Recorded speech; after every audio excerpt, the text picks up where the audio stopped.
નમસ્કાર, હવામાન સમાચારમાં આપનું સ્વાગત છે। હવામાન વિભાગે આજે રાજ્યમાં ભારે વરસાદની આગાહી વ્યક્ત કરી છે। રાજ્યના બનાસકાંઠા, સાબરકાંઠા, અરવલ્લી, છોટાઉદેપુર, દાહોદ, મહીસાગર, આણંદ, વડોદરામાં ભારે વરસાદની આગાહી વ્યક્ત કરવામાં આવી છે। આ જિલ્લાઓમાં વરસાદનું યલો એલર્ટ પણ જાહેર કરવામાં આવ્યું છે। આ ઉપરાંત પવનની ગતિ પ્રતિ કલાક 35 થી 45 કિલોમીટર/અવર જેટલી રહેવાની પણ શક્યતા દર્શાવવામાં આવી છે। તો અમદાવાદ અને ગાંધીનગરમાં મધ્યમ પ્રમાણમાં છૂટાછવાયા વરસાદની આગાહી કરાઈ છે। તો માછીમારોને આગામી 3 દિવસ સુધી વોર્નિંગ આપવામાં આવી છે। આ ઉપરાંત રાજસ્થાનના બિકાનેર પર મોન્સૂન ટર્ફ જોવા મળી રહ્યો છે, જે આજે પણ યથાવત છે।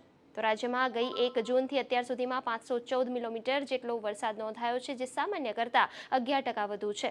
તો સૌરાષ્ટ્રમાં 1 જૂનથી અત્યાર સુધી 458 મિલીમીટર જેટલો વરસાદ રેકોર્ડ થયો છે, જે સામાન્ય કરતાં 29% વધુ છે। અને આ સાથે જ હવામાન સમાચાર અહીં સમાપ્ત કરીશું। નમસ્કાર।